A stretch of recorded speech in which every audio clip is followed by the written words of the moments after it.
Very good afternoon to one and all from Inspira family. This is Dr. Ravikant Modi, Secretary Inspira, here with yet another energizing session on crafting and publication for research. So here I feel privileged to introduce our multi-talented guest speaker, Dr. Smita Sharma. Dr. Smita is working as assistant professor at the Tapmi School of Business, Manipal University, Jaipur. She has pursued her postdoctoral work on carbon footprints and residents' behavior towards waste management practices in smart city, Jaipur. She has her specialization in consumer behavior, brand management, environmental management, and research methodology. She has more than 15 years of experience in teaching and research. She has completed her environmental management certificate course from the Indian Institute of Science, Bangalore, and has actively involved in various consumer behavior based research in the past years. She has even completed her FDP from IIM Ahmedabad in research methodology in July 2020. She has successfully completed a course in brand management from London Business School. Dr. Smita has 30 research papers in various national and international journals. She is also serving as reviewer to Indian Journal of Public Health. Ma'am, we feel honored to have you here with us today, ma'am. So now I request you, ma'am, to please start the session. Ma'am, Dr. Smita. Thank you, sir. Thank you. A very good afternoon to all of you all. At the very outset, I would like to thank Professor Modi for providing this platform for conducting this webinar today and, of course, to gain a basic idea of all these people who are interested into research. I would also like to add on a little bit of background with my research career, which started in 2013. And I've been blessed to have the guidance of two great souls, Professor Anil Mehta and Professor N.D. Mathur. So Professor Mehta, he guided my doctoral work, and Professor Mathur, he guided my postdoctoral work. So I've been able to learn a little bit from both of these, and whatever I have learned, I'll try and deliver that to the maximum what I can do today. So today we'll be learning about crafting and publication for research. But the difference in this particular session will lie in that we'll be learning from the failures, not from the success stories. So this will be, you can say, one differentiating element from the other webinars which are done on crafting and publication. So thinking about how exactly to formulate, how to learn from the failure stories, there we can actually count upon and build up upon our own research work. So I'd like to share my screen first.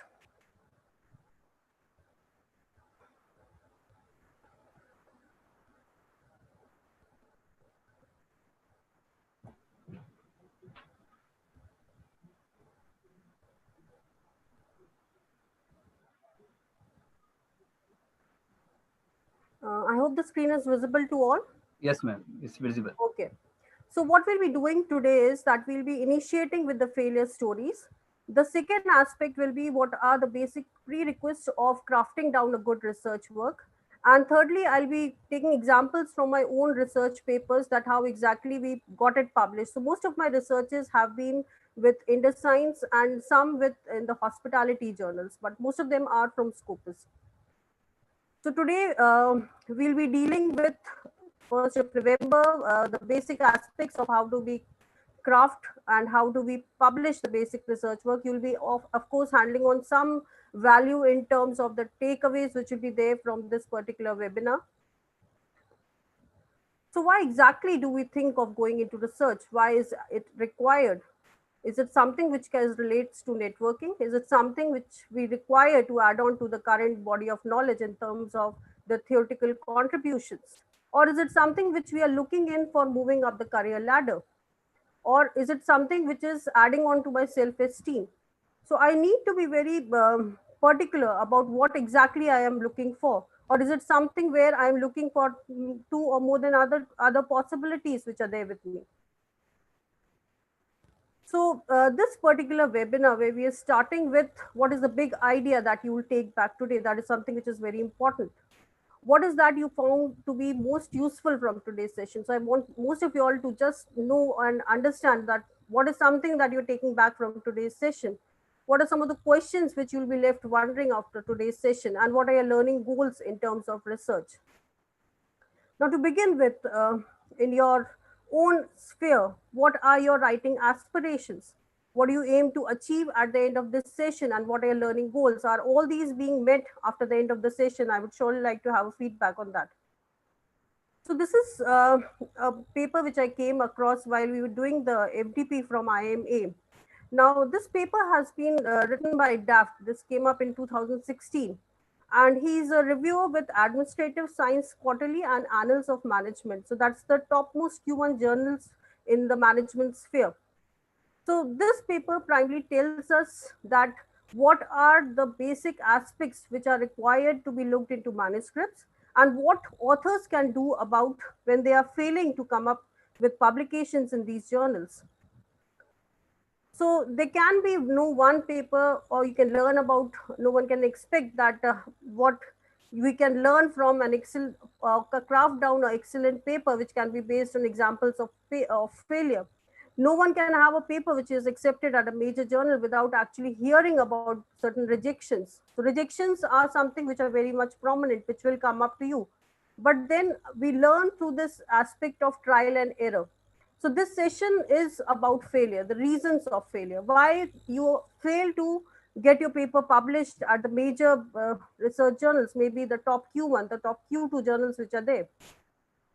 So we are basically a community of scholars, or in the community of scholars, people learn from each other. We share previous errors, we do a number of trials, and we try and publish the work. So what is the basic idea behind networking? The basic idea is that we learn from the errors which have been done by others. You have the examples of excellent papers. They are already there in the journals. They are the ones which have already been published.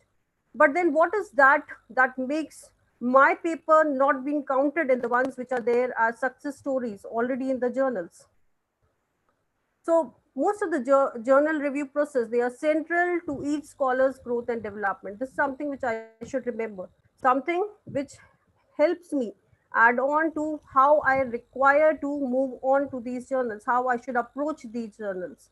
So the review process can have enormous impact. It can either have a positive impact, it can have a negative impact. But what is most important is that you share the views about what is coming up with you in while publishing with these journals. So one final reason which I think of while that analyzing the review process is that there are several points, certain tricks of the trade which should be learned and which should be passed on to the authors. So reviewing what we feel according to what Daft has written is something which is very subjective. It's more than being an objective process. But what happens? Manuscripts, we do in marketing the external cues, the internal cues. Similarly, the manuscripts which you frame, they also give up certain cues. What are these cues and how they form a result? Now, result is something where the sum total is greater than its part. So what all are the factors which impact or have can create a good, you can say, impression with a reviewer? Certain factors which impact the result, they are in terms of what the writing style you have taken, what is the tone, what is the method of theory building. Now we have certain aspects in terms of being the tangibles, what the writing style is, how you have built upon theory. But there are certain intangibles also which contribute to manuscript building.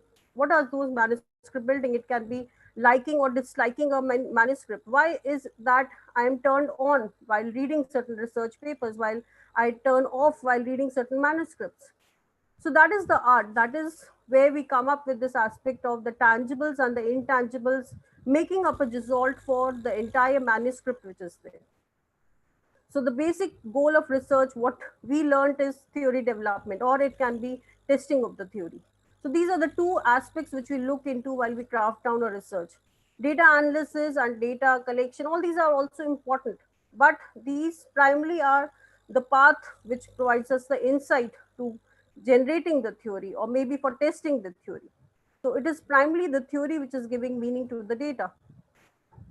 Now, the main aspect of this particular session is to shorten this publication cycle. How can you shorten the publication cycle? How can you come up with the best kind of journals which are suited to the manuscript which you have built up?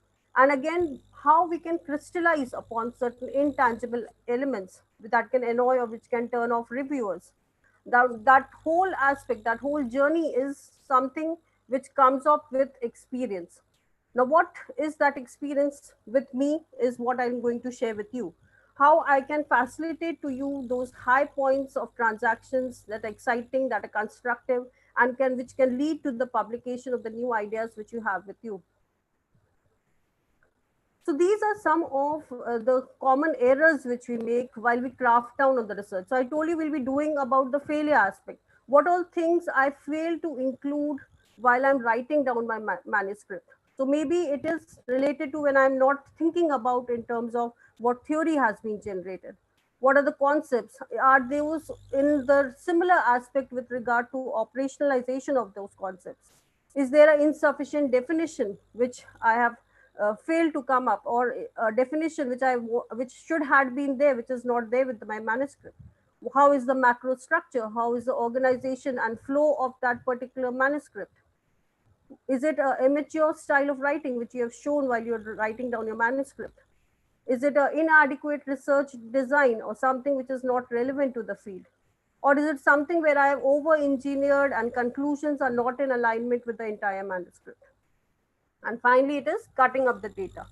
So DAFT primarily constructed these elements in terms of the most common errors which are being made by researchers when they come up to the top tier journals. So what was the percentage of these problems? So from this particular table, we can analyze that not thinking in terms of the theory and in terms of operationalizing the concepts which are there in the theory is the primary, you can say, culprit with most of the manuscripts which we write down. The insufficient definition, when it is not in terms of the theory or the research design, can also add on to the manuscripts being rejected by the reviewers. Or is it the macro structure? All these aspects make up a larger percentage of problems with reviewers normally witness with the manuscripts. So what do you mean by the first aspect of no theory? So no theory is when you have don't have the variables which are actually explaining. So we start from a basic concept and we operationalize that concept. We come up with a basic construct and we move on to the variables explaining the differences in the various constructs. How exactly is it being implemented in my paper? Is the measurement of the variables, the procedure are important parts, but they are not sufficient for publication. Now, what is most important is that you understand that theory, what you are projecting in your manuscript, should simply explain the why. Theory should provide the story that gives data the meaning. So the main element, or you can say the main protagonist of the complete manuscript is your theory. It is explaining what those variables are, what they mean, and how they are being operationalized in the real world. So when I think of crafting down a research paper, maybe it is satisfaction or job satisfaction for that reason.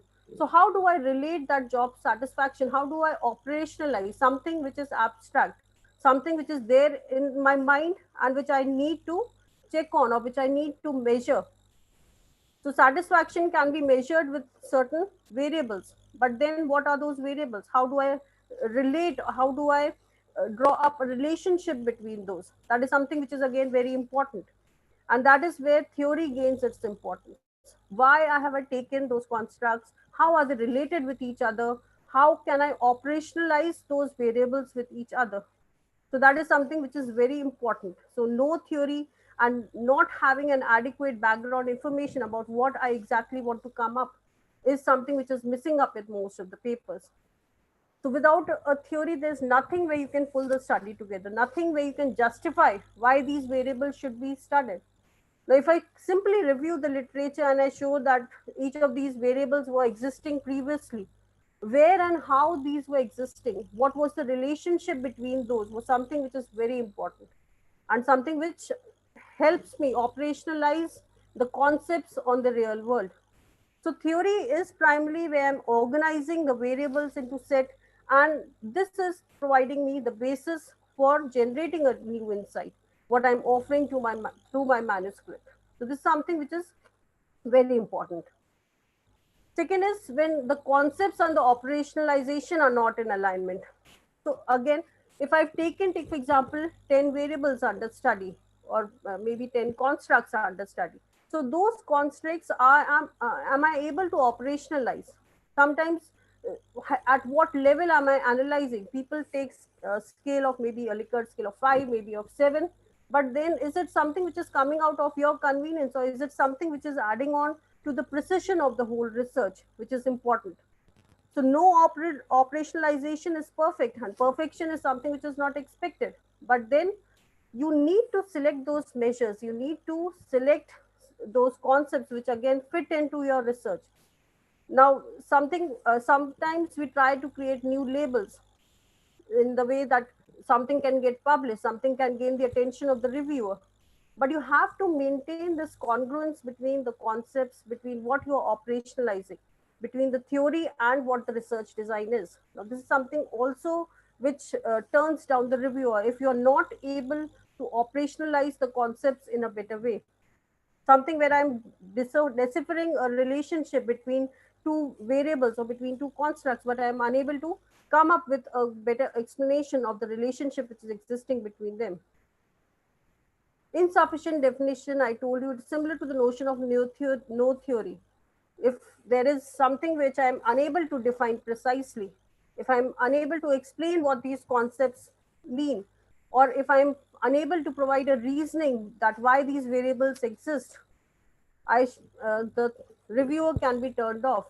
Now, it does not mean that just because it appeared in previous studies, there can be multiple definitions with a single concept, but then which is the most appropriate, which can provide a background to your own manuscript.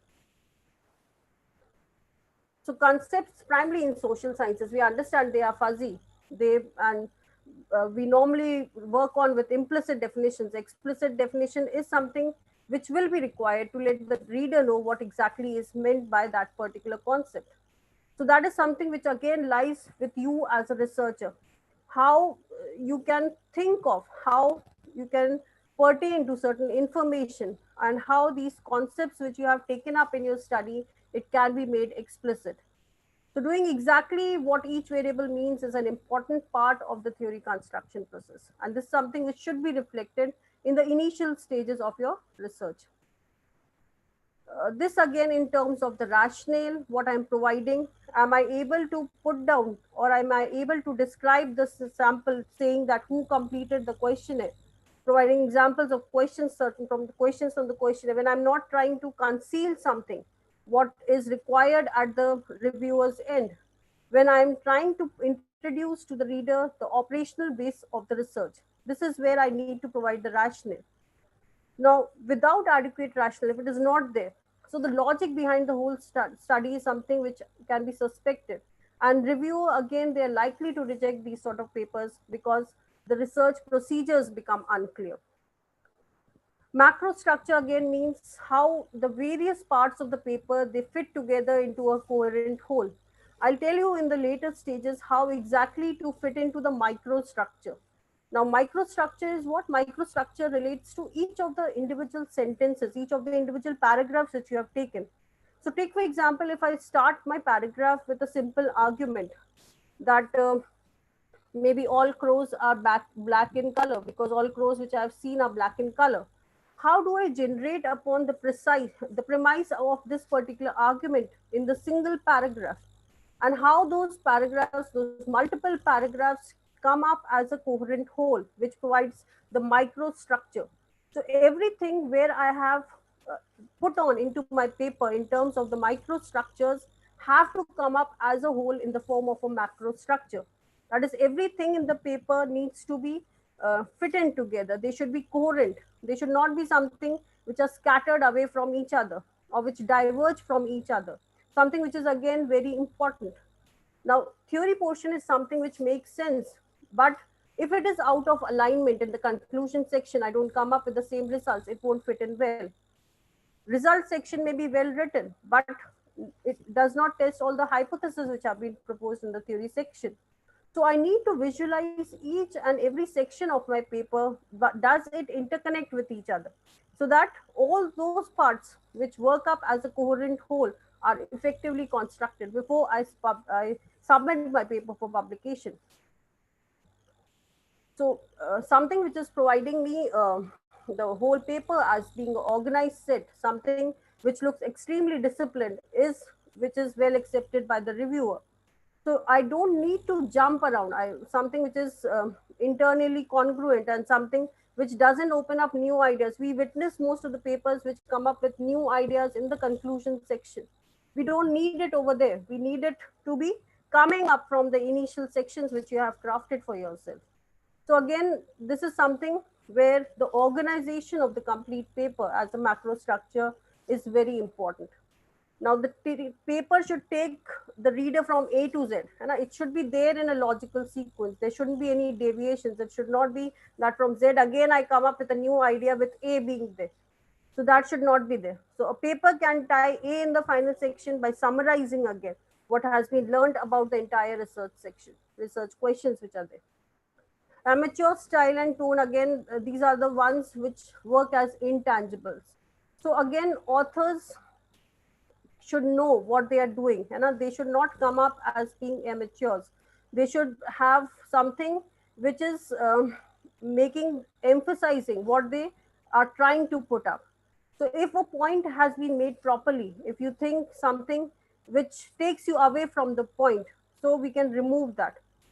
One of the problem which we witness is of the straw man. Straw man is something where where the topic is grossly exaggerated to make the case for publication. That most of the time the researchers, they say when we ask them to do the review of literature, that since most of the studies have been done in the developed nations, they have never been done in the developing nations. This is provides me a good base for conducting my research. No, that doesn't.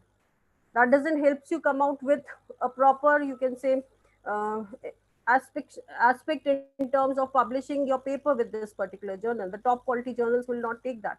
So how do I come up with certain ideas which help me identify the right kind of gaps in the literature? In the later sections, I'll tell you how to come up with those. Another important aspect can be the flaws which are there in the research design. Now, this is something which cannot be corrected. Once you have done up with the completed with the study, you cannot design an entirely new pattern and come up with something in the next revision. That cannot be done because research has already been taken place. So maybe it was valid, maybe it was invalid. That has been done. So, take for example a closed-ended questionnaire being mailed out to certain random samples of managers to study certain subtle, intangible political or decision-making processes. This does not works out. The way you snowball sampling is done, is it being done in the appropriate way? The way we do the parametric studies or the non-parametric studies, we need to understand that what we are doing in terms of the research design will not be changed afterwards. So we need to capture the right kind of validity. We need to address the right kind of validity issues over here. So be it something which is related to face validity, I should be very sure whether the procedures which I have taken are actually clear. The procedures which I have taken are the standardized procedures. So in sciences, it becomes very easy with experimentation, but how do I do that in the social sciences? So I need to ensure that whatever information I need to capture should be the correct information. It can be something which can be the less amount of information or little information, but then it should be capable of helping me gain an insight into the complete process. Because once this section goes wrong, there are hardly any chances of me making corrections over here. Something when we submit the paper to journals which are not relevant to the field, when the journals tell you that this is not within the scope of the journal, something which is irrelevant to the journal, so most of the time we try and send to multiple journals. So whichever ones get back to us, we find it to be most appropriate without us actually looking into which is the most appropriate journal for us.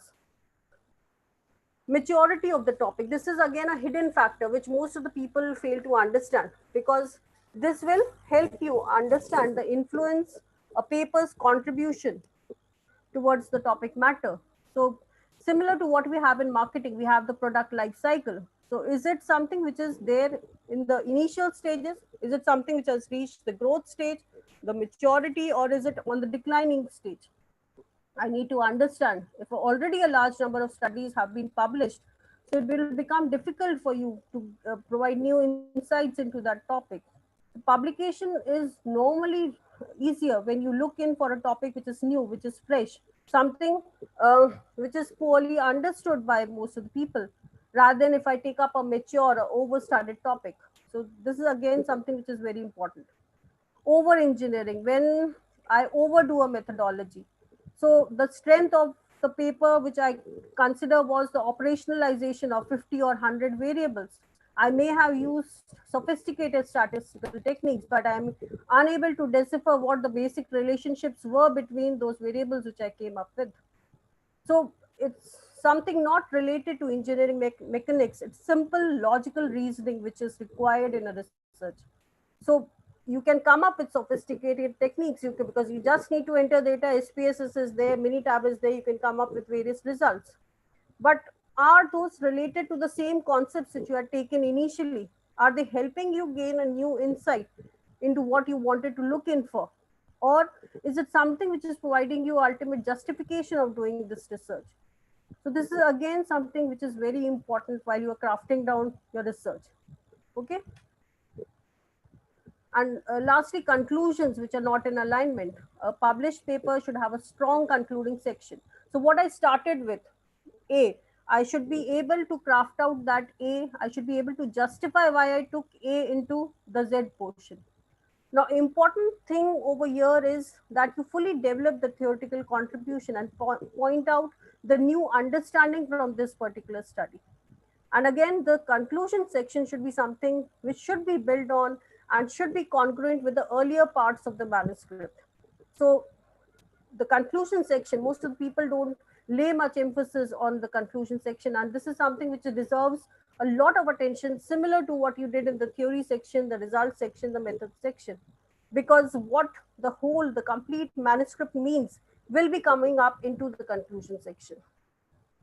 Cutting up the data, because when you have certain a single data which is being crafted on with multiple publications coming up, this has come up more of a ethical issue these days.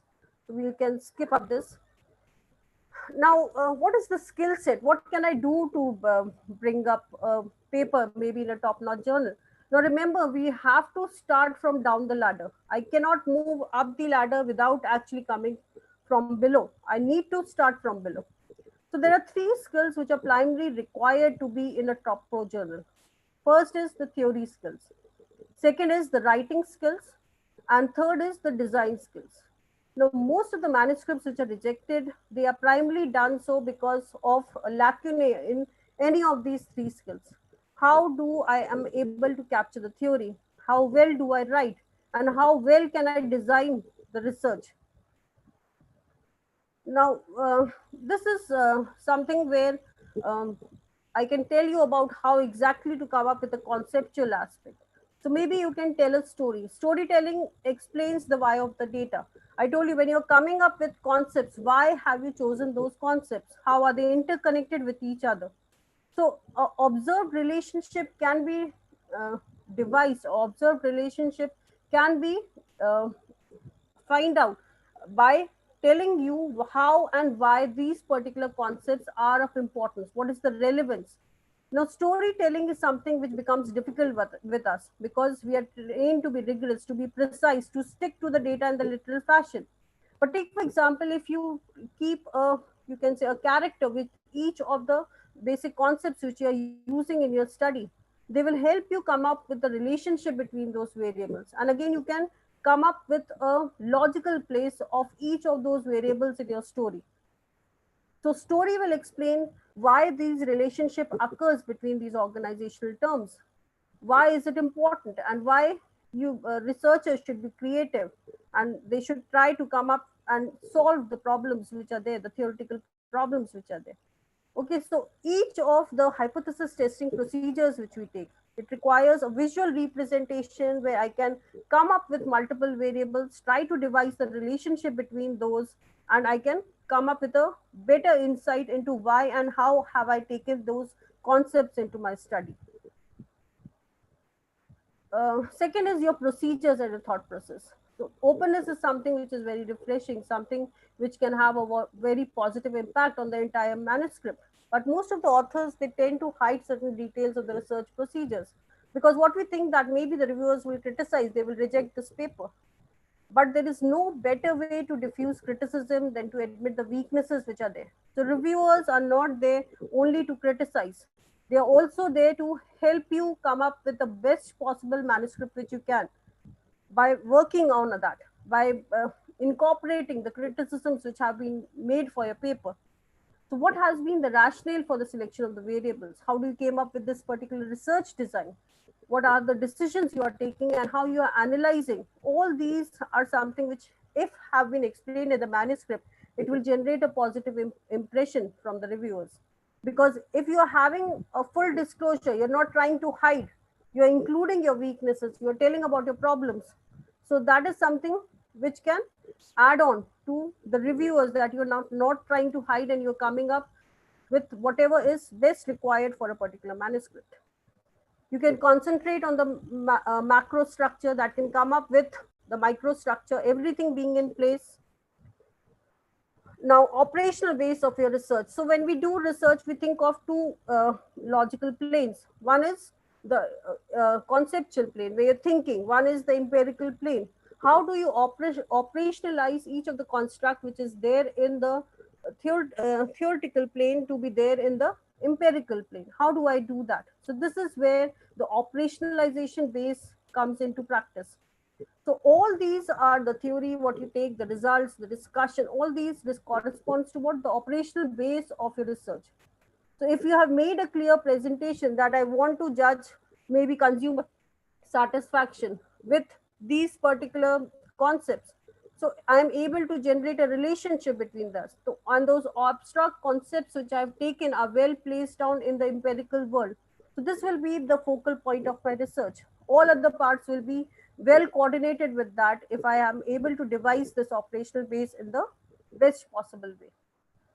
Listen to your reviewers. Again, this is again very important, because you don't need to get dismayed when reviewers do not receive the message that is being sent by you. It is important because feedback is something which can help you build upon, which can help your manuscript mature as a whole, and you allow it to ripen naturally. Something which is providing you a fresh air, fresh sunshine, or maybe a collegial feedback, somewhere new ideas can emerge. All this is done with this ripening process.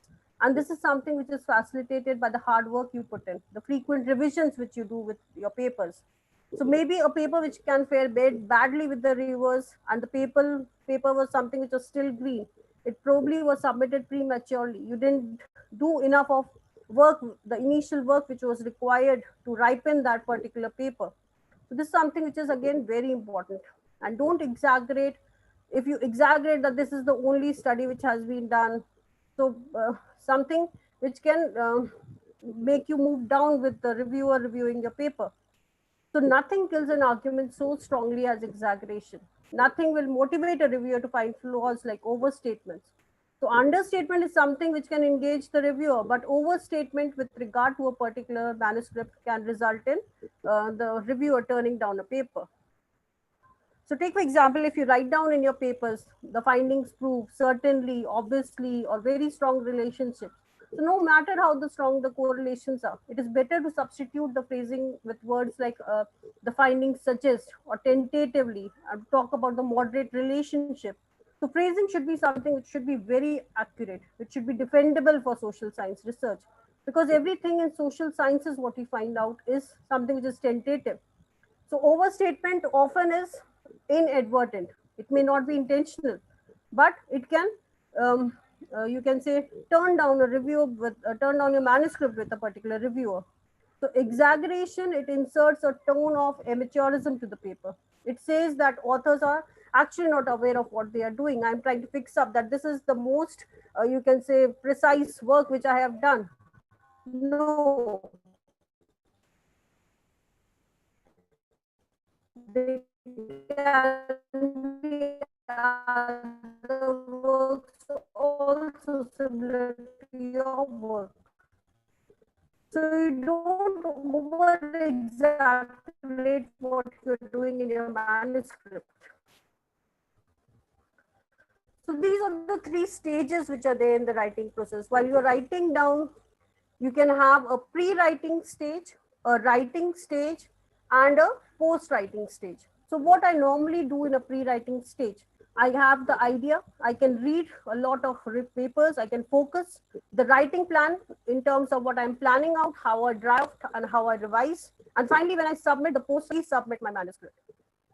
So this is with regard to what all are the basic elements of any particular paper in terms of the introduction, the methods and result, the discussion and implications, and the limitations or so these are some of the tips paper. So this have been done by Grant and Pollock, who said that an effective introduction should have 3 sets of questions. So again, in an introduction, we have a question which should explicitly state the objectives of the research. So what is your research question? Why do you think it is important in theory as well as in practice? What major unaddressed issues does this study address, and why do they need to be addressed? Are there certain issues which you think are important but which are not so important, which needs to be issued addressed over this particular place? And how does a study fundamentally change or challenge or advance the current research and understanding? So the introduction is answering all these 3 questions. It is something which can help you move down with the other parts of the manuscript. So when you're introducing, it should be clear that why you have taken the study, why is it important, and why do you challenge the current understanding which is there in theory. This is by Sparrow and Mayer, which say that the primary purpose of this section is to ground the hypothesis. So positioning is an element which we normally consider in marketing. It is something which is done to your mind, which is not there, which is an intangible aspect. So how do I develop this clear logical argument of explaining why these key variables are related in a particular proposed manner? If A is related to B in a linear fashion, why is it a linear fashion? I should be able to come up with that. This is the review of literature. I'll give you certain practical examples with this. Now, this is something which is related to the sources and how do I define these, how the secondary sources, what all things do I need to look into. I'll explain you with a paper which I have with me. This is how do I frame the review. I'll give you a practical exposure to this. What are the gaps in literature review? So I told you most of the time we come out, most of the studies being done in developed nations, not in the developing nations. So gaps in literature can be in terms of the participant gap. Was the population sample enough to come up with a generalization? What was the outcome gap with regard to the various studies which I have studied? What are the gaps in the design? What are the gaps which are there or new interventions which can be done or which can be uh, identified in terms of the way the measurements of the concepts has been done or the analysis part. So these are the prominent gaps which you normally look on in the literature rather than stating that no such study has been done earlier in this particular area or in this particular geographic place and I am the first one to do that. Research design. Now, this is a section which is again, I told you, not amenable to revision. You must be very particular with how you are articulating the definition, what is the boundary of the new constructs which you have taken, how do you associate it, how you craft out the relationship, what are the scales which you take. So, construct, as I told you, it's an item which has been developed from a concept, while variables again can be the various attributes of the underlying construct. So, it can be rating from a 5 scale to a 7 scale to a 9 scale, depending on the uh, level of precision which is required by that research. Methods that simple question: would a researcher be able to reproduce the study with the information I provide in this paper? Is the reproducibility of the result the same in a particular area, or would it differ? So this will provide me a clear aspect of how the method section should be with me. The results, again, something which comes up in the past tense. It should be structured well. Take, for example, certain analysis which you want to come up, certain ancillary analysis which you have taken up, certain certain findings which are coming up. So you're presenting the findings without any interpretation. You're highlighting the findings in the tables and the figures where they come up with 95 or 99% aspect. But the three C's in terms of the results being complete, they should clarify particular research. Next is the discussion sections.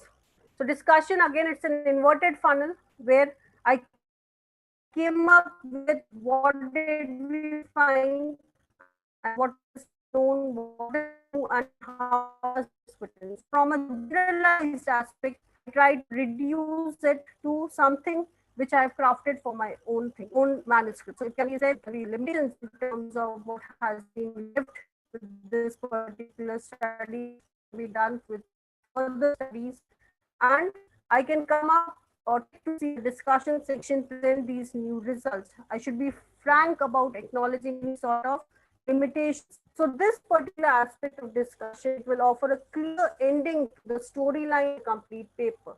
So whatever story I started with, the ending should be with this particular discussion in terms of have I been able to come up with the right kind of relationships which I had constructed or I imagined initially. If something new has been added, some new insight, am I able to prove that?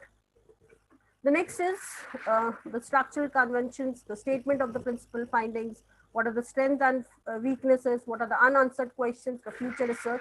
And lastly is the conclusions, when you derive the conclusions from the data. And conclusions should be something which should not outstrip data. Most of the time, this is because by the time you complete with the paper, you're already exhausted. So conclusions should not outstrip the data. References, again, there should not be any shoddy craftsmanship in the references section. It should tell that it's refined and it is as per the general submission guidelines. So these are the references that I've used for my presentation. Before I come up to the takeaway, I'll share with you some of the basic papers which I have done. Just a minute.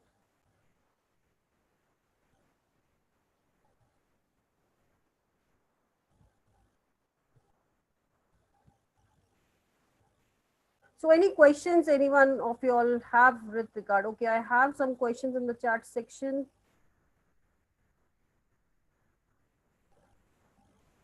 Okay, I'll come up to all these. Just a minute.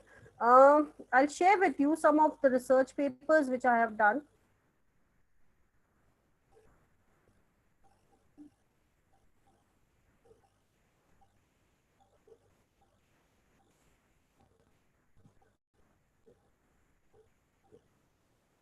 Okay, this was a study which was done with respect to certain factors which are contributing to entrepreneurial intention. This is a paper which is still under revision.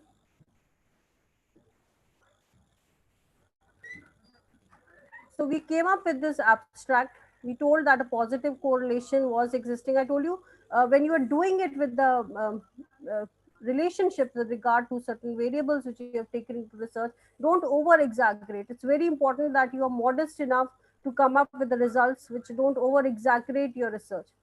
So I provided you an introduction about what intention is. These are the objectives. We have tried to come up with some of the moderations over here. This is the review of literature, the research methodology, who all were the respondents over there, the demographic profile, the model which we had taken for this particular study, why we took those models, the hypothesis which came up over here, and the findings. Another paper which has been published already with Indus Science, I'll just share with that with you.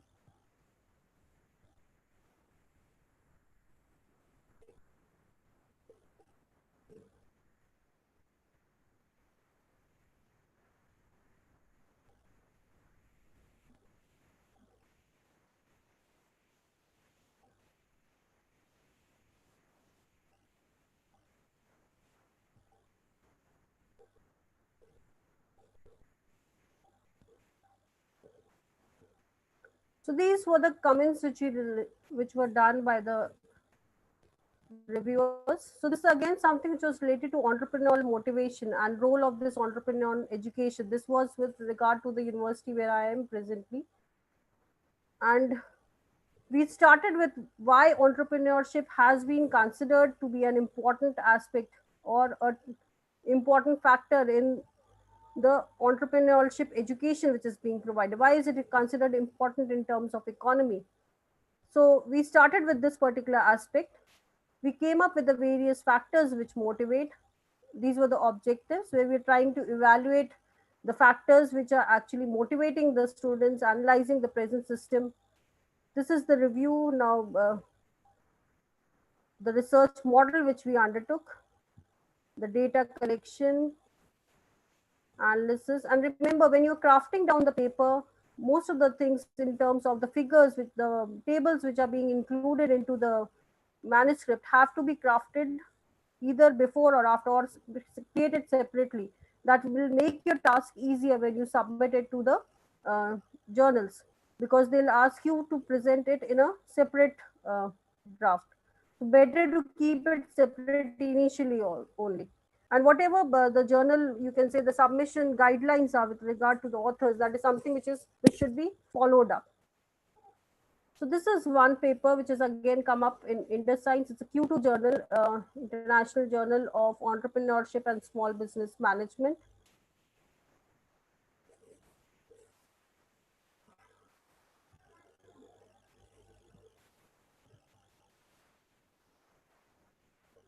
One more aspect with regard to what students normally ask, how to do the review of literature.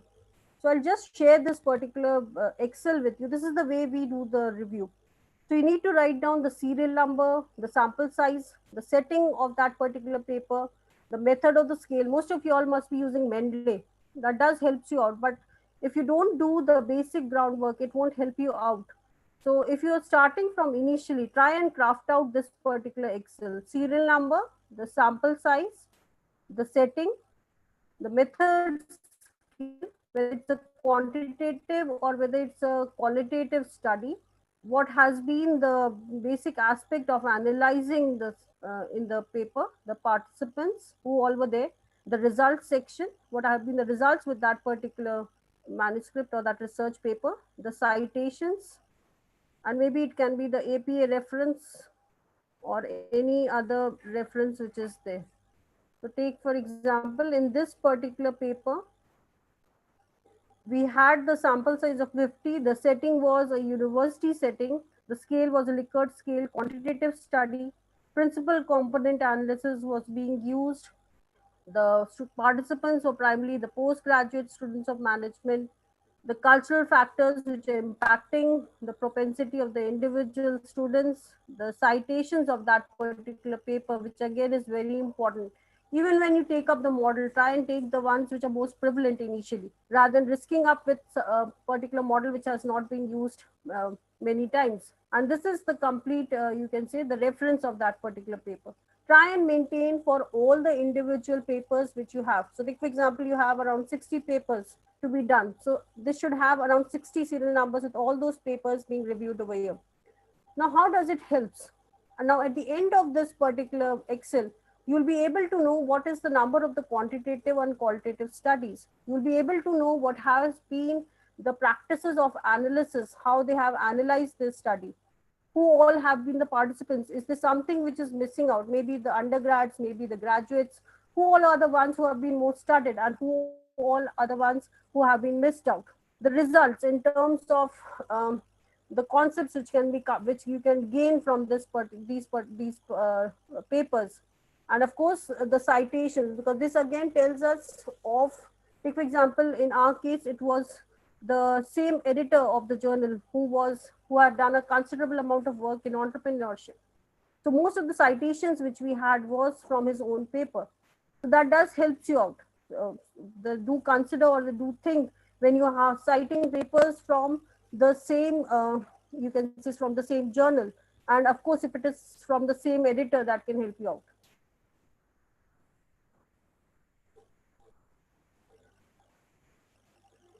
One more paper which I like to show you is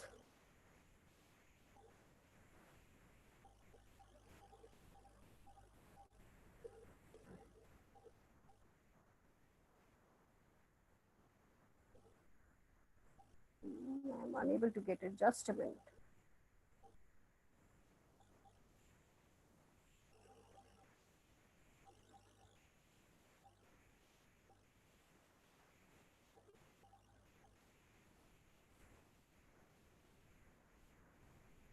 This is within the same. I don't know why is it not opening here.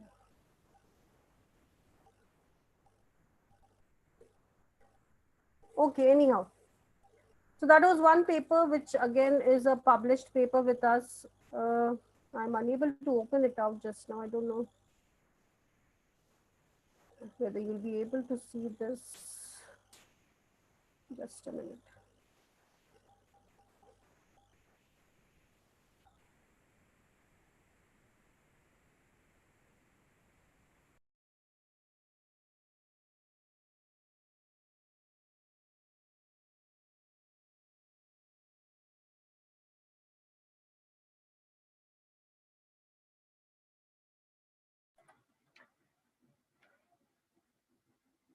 I think some network issue.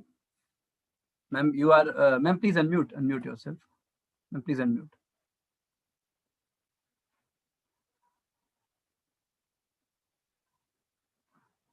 Smita, ma'am, please unmute. Your end. Yes. Yeah, it was Now, from the host, so it's okay now. Okay, just a minute. I'll just try out. Okay, now it's opening.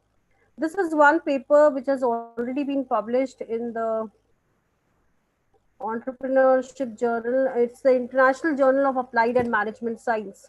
And if you look into this paper, I told you I'll tell you about how to come up with these various elements, the microstructures which are there in a paper.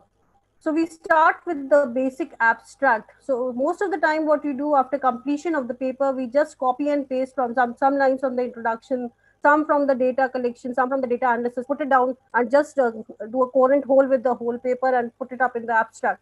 Now that is not the correct way of doing that. The abstract should be able to convey what was the basic concept you came up with, how that concept was being operationalized, and finally how you have been able to come up with a research design which has resulted into certain insights and new insights which have come up into the paper. Now, if I come up to the introduction, so the paper is about assessment of attitude. So what I'm looking about over here is attitude. So I've started with the attitude aspect, attitude towards the environment. Why do I consider that to be an important predictor of environmental behavior? Or is it actually an important predictor? So I came up with certain studies, certain researches which have already been conducted over there. And what is the objective of this particular study which we have done? So I told you I've made a similar this assumption that to explore the environmental attitudes of the hoteliers in Rajasthan and to analyze the factors which are responsible for this attitude. Are there any differences which are there with regard to the behavioral translation, or are these translations being incorporated into the organizational processes and the environmental management practices out there? So this is the review of literature, certain studies which had already been done. So we have tried to link on that how behaviors are influencing attitudes and motivations. This is the most, you can say the most prevalent model which was there at that particular time. The study was done in 2016-17. So what was the attitude scale which was having, you can say, the maximum citations at that particular point of time? So we did it with the NEP scale which is there. Okay. Original NEP and what was the revised NEP. So you should be knowing what was the original model and what has been the revised model which is being used. This is the research design in terms of the research model. What have been the hypothesis with regard to this, the sample and the method. As I told you, the research design is something you cannot go back to. So you should be very clear while you are looking into the research design. How you completed the data collection. These are the descriptive stats. We did it a component analysis, the principal component analysis, the various commonalities, the matrix. These are all the data analysis part. And how each of the hypotheses was being affected. We need to come up with that. It's not that you simply came up with a hypothesis, forgot about that after the data analysis thing. So whether it has been proved, whether we normally say we either accept or reject, but in our case, it's either acceptance either you accept it, but don't try and reject anything, because in social sciences anything is possible. It can be acceptance with you, it can be non-acceptance or with another one, but don't try and reject anything. So this is the discussion, and finally the conclusions.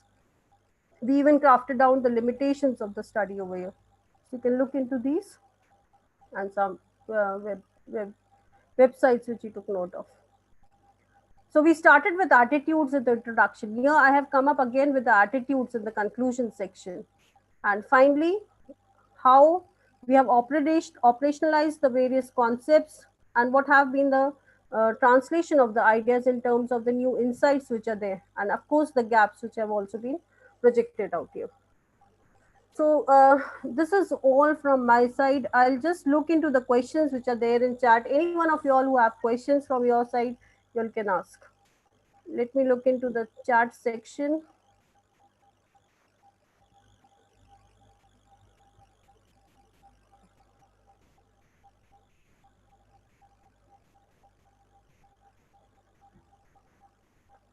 Okay, Subba Rao, he's asked, can I suggest some questionnaires which are well accepted for abstract variables and scaling? So if you can be more specific with regard to questionnaires, again, as I told you, questionnaires are very accepted for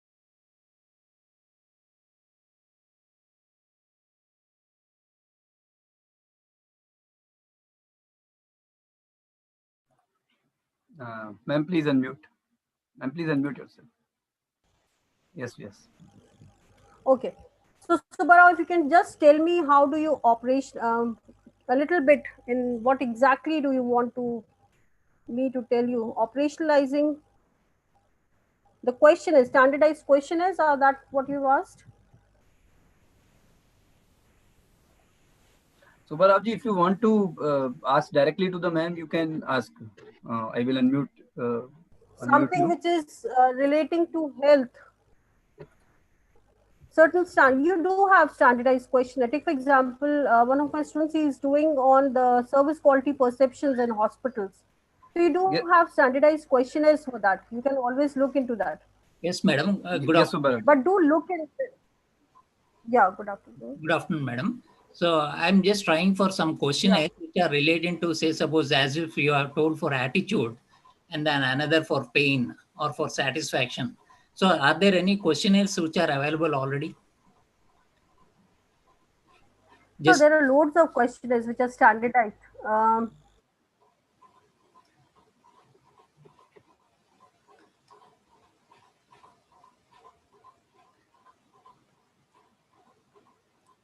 I think Subharavji, some network issue from Dr. Smita's side. yes, sir. Some network issues is going on. Okay, so thank Thank you so much. Sorry for this interruption. And thank you so much, ma'am, for the wonderful presentation. And I'm honored and privileged to have Professor N.D. Mathur sir and Professor Anil Mehta sir with us, one of our key members, key editorial members of Inspira. And now I request Professor N.D. Mathur sir to speak a few words. We would like to listen Professor N.D. Mathur sir for sure. Please, Mathur sir, please unmute. Yes, sir. So good afternoon, everybody. Good afternoon, sir. I'm overwhelmed to listen to Dr. Smita Sharma, who is my colleague at Manipal University, Jaipur. It was a wonderful lecture on crafting the research paper. Research का रास्ता ऐसा है जो बड़ा कठिन रास्ता है, बड़ा मुश्किल रास्ता है। रह रहकर चुभती हैं आंखों में रिसर्च के रास्ते की निर्जन दोपहरी, लेकिन आगे और बढ़े तो शायद दृश्य सुहाने आएंगे। तो जैसे जैसे आप आगे आगे है उजाले और उजास की दुनिया, और जब आप आगे बढ़ेंगे और उस उजाले, अंधेरा सिर्फ दहलीज पर है, आप इस दहलीज को क्रॉस कीजिए तो आप देखेंगे कितना सेंस ऑफ अचीवमेंट आपको फील होगा जब आप मुकाम तक पहुंच पाएंगे, मुकम्मल मुकाम तक पहुंच पाएंगे. Now, Dr. Smita Sharma has talked about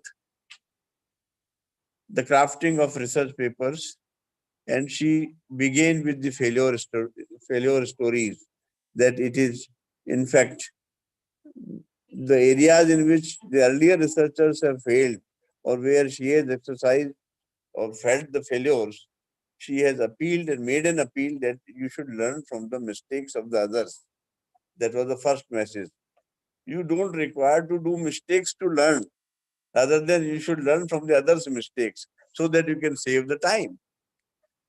You don't require to make mistakes in your research journey because the earlier researchers have already made those mistakes and you should learn from those mistakes. Then she has talked about construct of the theory. The theory should be properly constructed. The rationale should be proper. There should be macro structure. And one very important thing she has said, that there should be organized set from A to Z. Yesterday, I was looking at certain presentations at in one private university of Jaipur, and I found that there was no synchronization. It was not an organized set. I was attending a DRC meeting, and the set was not organized. The objectives and the hypothesis and the research gap, and then final research conclusions, they were not matching. And even in some cases, even there were no hypotheses even. I believe Shavya is sitting here and Shavya knows about it. So I suggested all those research scholars that this synchronization must be there. A to Z synchronization must be there. That your statement of the problem, theoretical construct, then your review of literature, then whatever research gaps you have found out, that research gap must match with the objectives. Objectives must match with your hypothesis. A hypothesis must match with your tools, and the tools and hypothesis must match with your results and the conclusions. This synchronization from A to Z must be there. And this is sometimes missing in most of the PhD thesis when we evaluate. Then she has very rightly said that you should not behave as an expert. A researcher should not behave as an expert. That according to me, or as I have said, don't show that you are an expert. You should be quite humble because you are an amateur researcher. And that amateur part must be there. You should be very humble while presenting things. Then sometimes the research designs are inadequate and they are not proper. And why you have selected a particular sampling, why you have selected random sampling or snowball sampling or purposive sampling or stratified sampling, it's not clear to researchers. Similarly, how did they arrive at the sample size? They don't know. Why 200 sample, why 400, why 500? They don't know how they arrived at the sample size. And that they must know that there is a formula in statistics about knowing about the sample size on the basis of your universe. Then the right validity issues are also there, that whether your Likert scale is valid or not, and whatever pilot study you have done, whether it can be generalized or not, or whatever the smaller study you have done of Jaipur district, can it be generalized to whole Rajasthan or to whole India? People are not clear about it. Why they have chosen a particular tool? Why multiple regression? Normally what happens when I go to a conference, I find that in all the research papers, multiple regressions are there, SPSS use is also there, and then they have calculated all R square and all F value, T value, but they don't know what this R square means, what this T value means. So everywhere you don't need to fit in what can be proved naturally. You don't require to fit in the multiple regression for that, to prove that. Because models are after all models. They are good for the catwalk. But they cannot become good housewife until there is a construct of theory is there. There is a good foundation of theory is there. Then, as she said, very rightly said, that you must approach the right journals.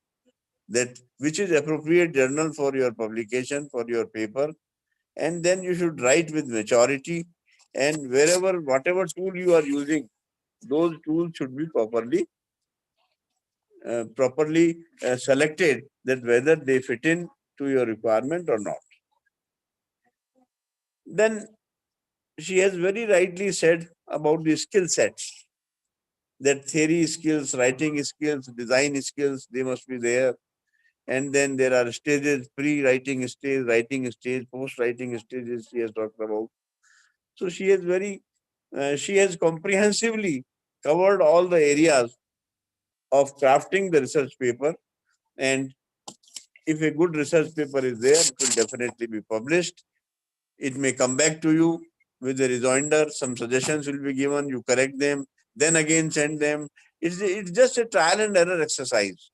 Then again correct. It can come to you 4 or 5 times, but finally you will come out with a good research paper. Alva Edison tried 1000 times to invent the bulb.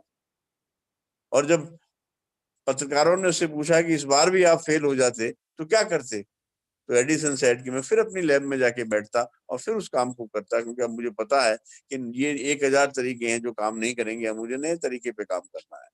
So it is an exercise on trial and error, and we should work like Alva Edison when we are working on a research paper. And a research in fact is a milk, not medicine. It is something to be done before the illness, before the sickness. So it is strengthened, and there is no dichotomy between teaching and the research. They go hand in hand. If you are a good researcher, your teaching will be strengthened. I have heard the people from IIM Ahmedabad or different IIMs, and whatever sentence they utter, it is always backed by a research. They will not speak even a sentence in a lecture if it is not backed by the good research they have already done. So I'm really happy. For the first time, I have heard my own research scholar like this, the Smita Sharma. And in fact, she herself is an example that how she became my research scholar. That the credit goes to Anil Mehta Saab, and it is a very right case of snowball sampling. That it came to me as a research scholar, there's a snowball sampling. In fact, when Mehta Saab was leaving from Manipal University, and she was doing her postdoctoral research there, so Dr. Mehta handed over Dr. Smita Sharma to me for the postdoctoral research supervision. And in fact, I am lucky rather than Smita Sharma is lucky that she is my postdoctoral research scholar. I feel myself quite lucky that I have a scholar of this stature. She is writing very good articles, and she is a very good researcher. And I would request and make an appeal to researchers listening to me here that wherever you feel problem, consult her. You can talk to her, you can consult her, so that you can learn from the mistakes others have already made. With this, I congratulate Dr. Smita Sharma, and I'm thankful to Professor Anil Mehta, who is sitting here, a good friend of mine, and Professor S.S. Modi and R.K. Modi, and other participants. I know they are sitting here for this patient hearing to me. Thank you very much. Thank you so much, sir. Thank you so much for your blessings and guidance, and always being with us and Inspira. Thank you so much, sir. Ma'am Smita is back again. Smita ma'am, would you like to speak something at the end? Please unmute, ma'am. Yes, Yeah, ma'am. so I'll just like to conclude. I didn't go through my conclusion slides. I'll just share that with all of you all.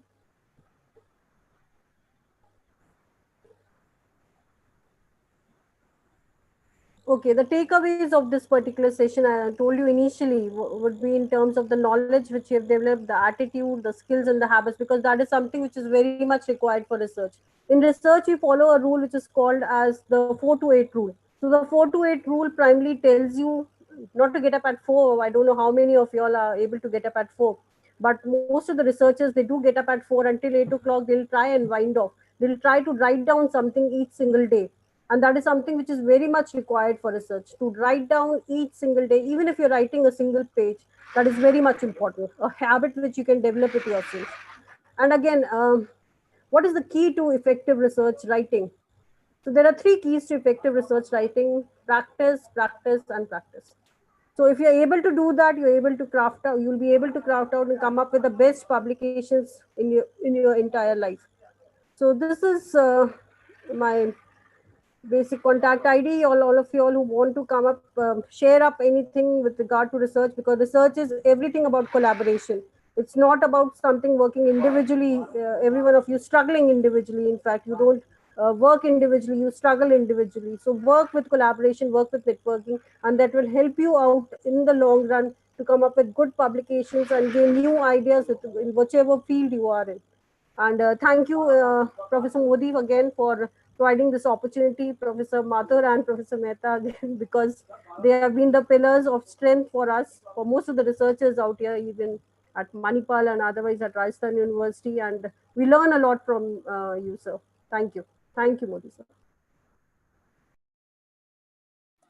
Thank you so much, ma'am. Thank you so much for your wonderful presentation. Now I would like to invite Professor Anil Mehta, sir, to give vote of thanks. Yes, Professor Mehta, sir. Please unmute, sir.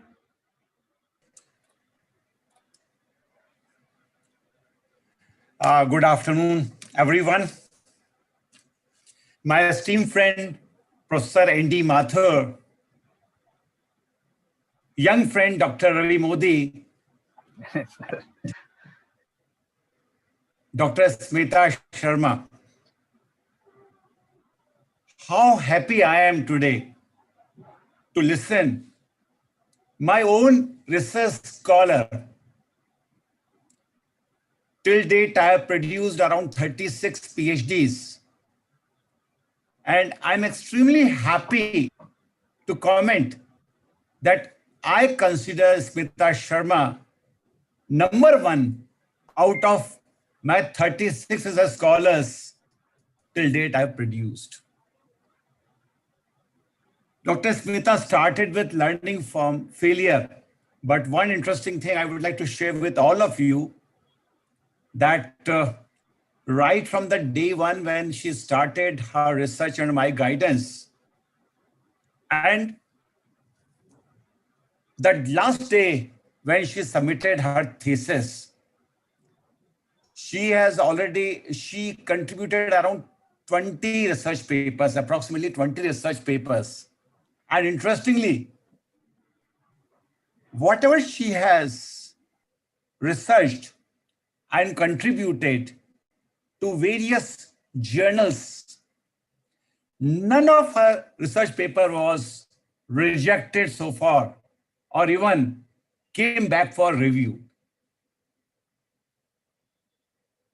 So good, so meticulous in research methodology, the content and the theory. So what I can say is that for any research scholar, if you are thorough in subject, if you are well equipped with research methodology, if you follow all the guidelines that have been prescribed by Dr. Smita today, undoubtedly, you will be able to write excellent research paper, and wherever you will be sending such papers, certainly they will be published. Research is an ongoing and continuing process. And we all know the kind of satisfaction and pleasure we get once we complete our research and when we find that our research paper is well read and published. Today's session was very informative. Dr. Smita has covered almost all the important aspects of crafting a good research paper. And certainly, all these guidelines are very, very important for young budding researcher. So on behalf of Inspira Research Association, heartfelt thanks to Dr. Smita with the best wishes to her from the core of my heart and on behalf of Inspira also, that she must continue this momentum. And we are really proud of you, not only me as a guide, but Professor N.D. Mathur also, who is looking after her postdoctoral work, the Manipal University, and the management fraternity of Rajasthan. I'm thankful to Dr. Ravi Modi also, who always come forward to organize such good lectures. In fact, since March, he has organized number of programs, and all the programs being organized by Inspira Research Association are quality programs. Not only our young researchers have learned out of it, but we have also learned lot many things from these webinars, seminars, and conferences being organized by Inspira Research Association. My very, very special thanks to Professor S.S. Modi, the founder, the patron of Inspira Research Association,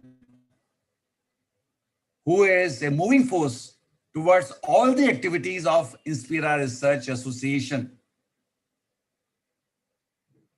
I am really thankful to Professor N.D. Mathur, who is not only my friend, but I would add, he is a mentor, philosopher, guide, and above all, an excellent human being.